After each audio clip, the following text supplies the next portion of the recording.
Okay, so flip phones are definitely having a moment again. Yeah. The whole nostalgia wave. Yeah, you see them cropping up. But this feels different. We've been looking into this new Motorola RAZR 50 Ultra, Mm. the XT2451-3 model, Mm-hmm. and it seems like more than just retro appeal, like maybe a real contender in the smartphone market today. Absolutely. We've both been digging into a pretty detailed hands-on review of this one, trying to cut through the hype, Right. and figure out what it actually brings to the table. Yeah. The main question for us, I think, is, does it really hold up day to day? Is it like a serious choice for you, the listener? Okay, yeah. So the source we've got is basically someone's experience like living with this RAZR 50 Ultra. Right, real-world use. Yeah, exactly. So our mission here is to pull out the key takeaways, how it feels, how it looks, what it can do, the performance, and, is it actually worth the money without getting bogged down in like super technical spec sheets? Sounds good. Let's jump right into that initial impression then. The design, the build quality. What stood out from the review? Well, the reviewer made a pretty big deal about the color, first off. This Mocha Mousse. Mocha Mousse. Oh, Yeah. Sounds kind of fancy, but apparently it's this subtle, sort of sophisticated taupe color. They described it as having a coffee shop coziness. Huh. Interesting description. Yeah. But practically speaking, they said it's really good at resisting fingerprints, which is always a bonus. Oh, definitely. And just holding it, the feel, described as a tactile delight straight out of the box. Gives you that premium sense, And that connects to the hinge, right? Because foldable tech has come such a long way. This isn't like those first-gen ones that felt a bit iffy. Exactly. The review stressed how smooth this hinge is. Almost like clockwork, they said. Very precise. No wobble. Apparently no wobble, and a really satisfying click when it shuts. It feels solid, like you can open and close it all day without worrying. Makes it feel less like a delicate gadget and more like a proper phone. Right, like a daily driver kind of feel. Yeah. And when it's closed, it's almost perfectly flush. Just a tiny, tiny ridge they mentioned. That's impressive. Then you open it, you've got that big screen. But even with the fold, it's surprisingly thin. Like 9.6 millimeters unfolded. Wow, okay. And just over 15 millimeters when it's shut. That's way better than those early chunky foldables. This actually seems pocketable. Yeah, that pocketability is key, isn't it? Having a big screen experience that then just folds away nicely. Totally. Okay, so that build sounds solid. Let's talk about that screen on the outside. The cover display. It's doing more than just showing the time now, right? Oh, definitely. It's a 3.6-inch PLED screen that's plastic OLED, good for foldables, flexible stuff. Right. They call it FlexView. And yeah, it's way more than notifications. Reviewers said it's bright, even in sunlight, Good. and you can properly interact with it, taps, swipes. It has a kind of simplified home screen. They were like checking messages, playing music. Without opening the phone? Exactly. Even replying to WhatsApps directly on that small screen. That really changes how you use it day to day, doesn't it? Makes it genuinely useful when folded. For sure. They did say video calls felt a bit cramped on it, which makes sense. Yeah, you expect that. But serviceable in a pinch was the phrase. So you can do it if you need to. It just makes the phone feel more like a quick companion when it's closed. Okay, so a lot of functionality without unfolding. But when you do unfold it, what's the main display like? Right. You open it up to this big 6.9-inch POLED screen. They call this one Cinevision. Cinevision because of the aspect ratio. Yes, 21.9. Yeah. So wider, more like a movie screen. The review raved about the colors, really vibrant, accurate, deep blacks, nice rich reds. Then the refresh rate. Is it smooth? Yep, 120 hertz. So everything, scrolling, apps, animations, it all felt buttery smooth was the term used, very fluid. Nice. Any quirks with the display design? They mentioned the waterfall edges where the screen curves down the sides. Gives it a modern look, quite futuristic. But you might just catch a glimpse of the frame at some angles. Minor thing, probably. And the inevitable question, the crease. Ah, yes, the crease. Okay, so it's still there. You can see it, especially if light hits it right. But But it's apparently much less noticeable than on older foldables. And the reviewer said you kind of stop seeing it once you're actually watching something or doing stuff on the phone. It fades into the background. that's progress, definitely. So overall, a pretty immersive screen when it's open. It seems like it. Okay, let's talk power. What's running the show inside? Does the performance match the fancy displays? It's got the Snapdragon 7's Gen 2 chipset. Okay, so not the absolute top-end 8 series chip. No, exactly. Oh. Paired with a healthy 12 gigs of RAM, though, and 512 gigs of storage, UFS 3.1, so pretty fast storage.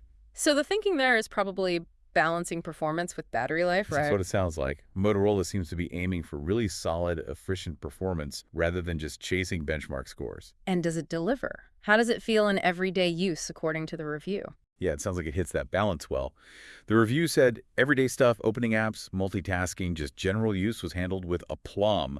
Very smooth, no lag. Even gaming. Apparently, yeah. Smooth frame rates for most games at comfortable settings. It's described as having punchy performance without being, a battery hog like some top chips can be. That makes sense. And that 512 gigs of storage is pretty generous. It really is. The reviewer mentioned installing quite a few apps and still having something like 40 gigs free. So plenty of room for photos, videos, whatever you need. Good to know.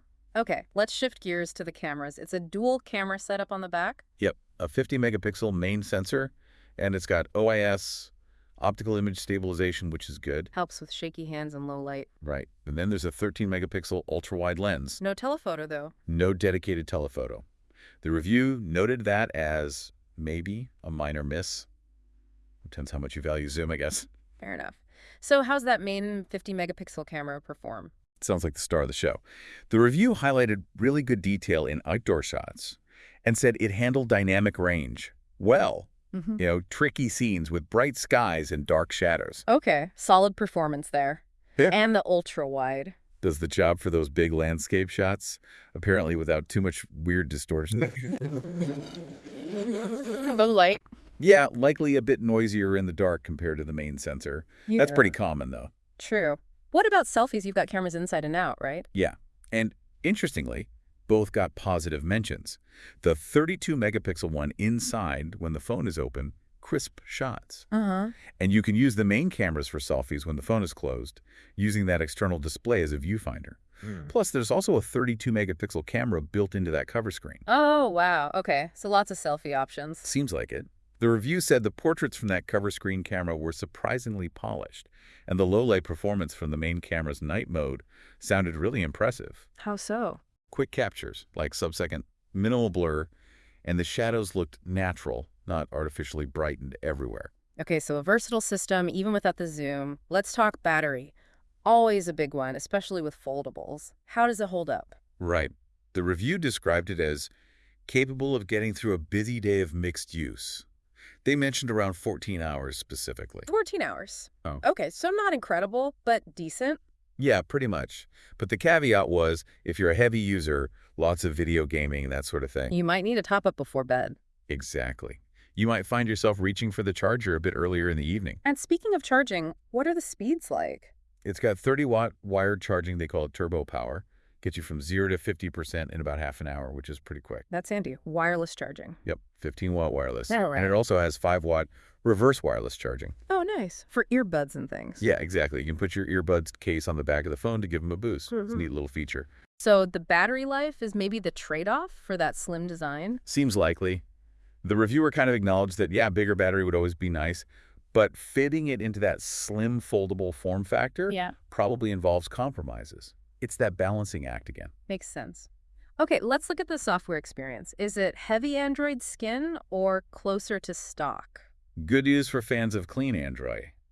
It runs Android 14, and it's described as a near-stock experience. Oh, nice. Minimal bloatware. Pretty much. Just some subtle Motorola additions that are actually quite useful, apparently. Like what? Those gesture controls seem genuinely handy, especially using the cover screen, like a quick shake turns on the flashlight. Oh, yeah, the chop-chop thing. Well, they said shake for torch and twist your wrist twice to launch the camera. Simple stuff, but useful shortcuts you might actually use day to day. Okay, those sound practical, not just gimmicks. Definitely. And then there's the FlexForm mode. That's when you have the phone half folded like a little laptop. Right, propped up on a table. Yeah. And the software adapts. So you get special camera UIs for taking photos at different angles or different layouts for video calls. The review mentioned using it for a Skype call in a cafe, hands-free. See, that highlights the unique advantage of the form factor. It enables things a normal phone can't easily do. Exactly. What about security? Fingerprint sensor? Face unlock? It's got an in-display fingerprint sensor under the main screen and face unlock using the external camera when it's closed. And they work well. Reported as reliable, yeah. Yeah. Maybe the face unlock sometimes needed a slight head adjustment, but generally dependable. Good. And software updates, that's crucial for longevity. Big plus here, apparently. Yeah. Motorola is promising 3 years of major OS upgrades. 3 OS versions, that's solid. Yeah, and 4 years of security patches. That's a pretty strong commitment. Definitely adds to the long-term value proposition. Absolutely. That's important for a premium device. Okay, quickly on connectivity standard stuff. 5G. Yep, unlocked 5D support. And it's flexible. You can use a physical nano SIM and an eSIM. Oh, dual SIM with eSIM. Nice for travel or separate numbers. For sure. And it falls back to LTE seamlessly if 5G isn't around. Standard Wi-Fi 6, Bluetooth 5.3, NFC for payments. All the usual suspects are there. Okay. Any other little extras? Audio? Haptics? No headphone jack, which probably not surprising given how thin it is. Yeah, expected. But some regions apparently get USB-C earbuds in the box, which is a nice touch. The stereo speakers, though, got a positive mention. Really? On a flip phone? Yeah, described as surprisingly bold. Good stereo separation, clear trebles. Better than you might expect. And the haptics, the vibrations are apparently quite refined, too. Feels premium. Okay, so they haven't skimped on those experiential details. Now, the big foldable question. Durability. How did it seem to hold up in the review? The reviewer tackled this head-on, said they used it daily for a couple weeks, folded and unfolded it maybe around 200 times. And the hinge. No issues, no degradation, no new wobbles or creaks. Felt solid. And the protective layer on that main folding screen seems tougher than earlier versions. So got to be careful, though, presumably. Oh, yeah, definitely. They still recommend being reasonably careful with the inner screen. It's not glass like a normal phone. What about water resistance? It has an IP52 rating. IP52, so that means. Dust resistant and protected against light splashes or drizzle. Not properly waterproof, though, so don't go swimming with it. Okay, basic protection, but not submersible. Got it. And they did appreciate that Motorola includes a basic clear case in the box. Just adds a bit of grip and protects that finish. Always nice not to have to buy one immediately. Okay, so wrapping it all up, the value, the verdict. Where does this RAZR 50 Ultra land? The review positions it as pretty competitive within the foldable space. Price-wise, often undercutting some big rivals. While still delivering a good experience. Yeah, a strong core experience. But they do acknowledge the trade-offs we talked about. Battery life is adequate, but maybe not amazing for power users. Right. No telephoto zoom. And let's be honest, it's still a premium price compared to a regular, non-folding flagship phone. Sure, foldables still cost more generally. So who's it for then? The reviewer suggests it's for someone who really values that mix of style.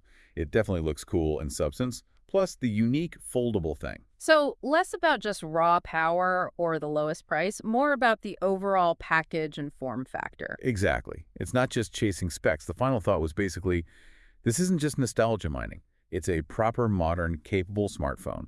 It just happens to come in this fresh, fun, foldable package. Yeah. Great for someone wanting compact when needed, but still powerful and different. Right. So distilling this deep dive, the key takeaways really seem to be that refined, solid-feeling design, the genuinely useful cover screen, and a camera system that's actually pretty competent for most situations. Yeah, those feel like the highlights. So for you listening, maybe think about how those things fit your needs. Is that compact folded size a big draw for how you use your phone? How much would you actually use that external screen day to day? And it really shows how fast this foldable market is moving, doesn't it? Right. This feels like a much more mature, usable device than maybe even last year's models. It's definitely a space worth watching. Totally.